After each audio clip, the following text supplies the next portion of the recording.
A few years ago, I was stuck, not because I didn't earn, but because no matter how much I earned, I always felt broke. Then I discovered something I now call the R5000 rule. Every time I wanted to buy something unnecessary, new clothes, random gadgets, food delivery for the third time that week, I asked myself one question. Would I still buy this if it cost some 5,000?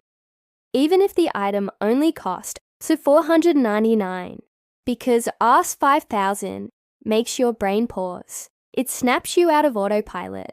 That's when I realized my spending problem wasn't about money. It was about mindless habits. This rule made me look at every rupee differently. Suddenly, I wasn't saving what was left after spending. I was spending what was left after saving. And no, I didn't start earning more. I just started choosing better. Fast forward a year, emergency fund investments started. No guilt in spending on what truly matters, all from one mindset shift. So if you're always wondering, where did my money go? Try this.